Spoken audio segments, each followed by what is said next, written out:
Hola, què tal? Bon dia. Volia fer una comparativa avui de la situació del coronavirus a 3 països que han estat per mi a casa meva. Us parlo ara, en aquest moment, des d'aquí, des de Barcelona, fa uns mesos, a Moscou i uns anys enrere des d'Incles, Andorra.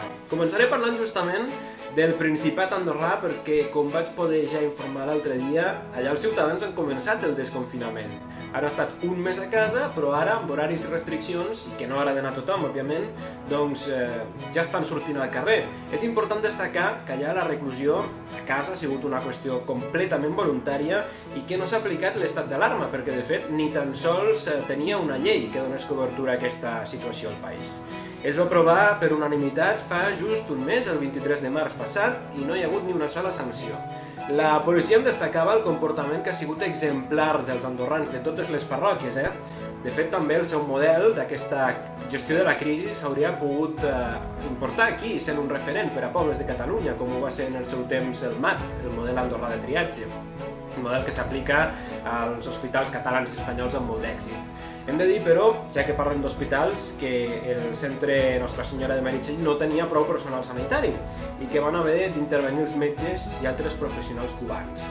Perquè, ja que ho diem, Cuba s'ha volgut posicionar en aquesta crisi a escala global com un referent d'investigació medicocientífica.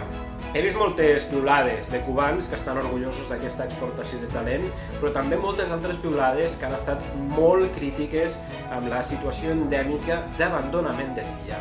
S'ha de dir també que Andorra mateix, un d'aquests metges, un dels metges caribenys, cubans, ha donat positiu al test de coronavirus, tot i que després dues analítiques PCR van ser negatives. Tot i això, va provocar una mica de caos i d'alerta entre aquest col·lectiu.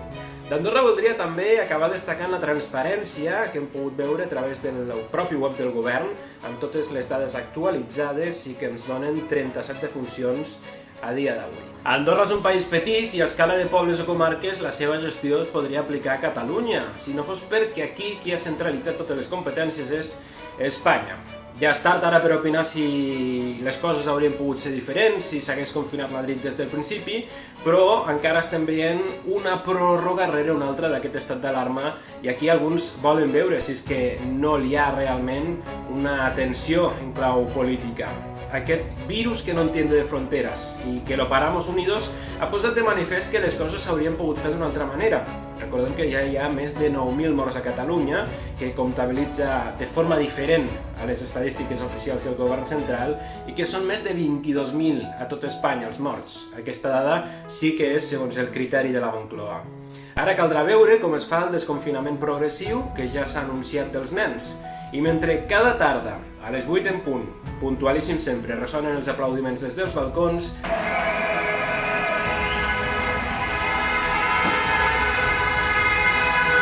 caldrà pensar com es gestionen les polítiques de sanitat a partir d'ara, si és que algú dels que hi ha dalt ha pogut treure alguna conclusió d'aquesta pandèmia.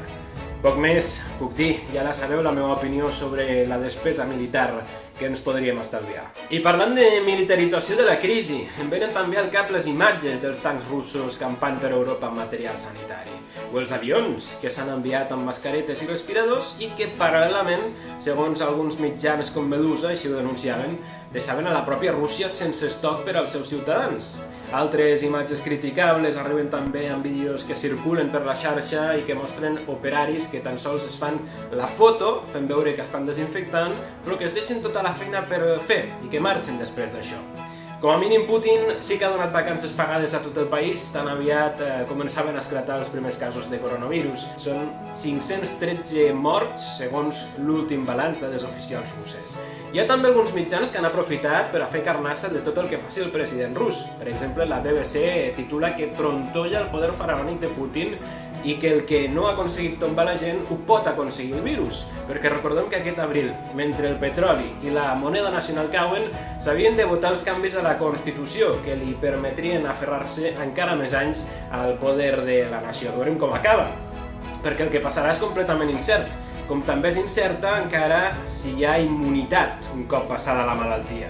Aquí tenim d'autoritat referent a l'Oriol Mitjà, que no ens dona gaire bones perspectives. Si no es fan les coses bé, diu, al juny podríem parlar d'un rebrot. Mare de Déu. L'únic que podem fer és cuidar-nos. Per cert, feliç Sant Jordi confinat.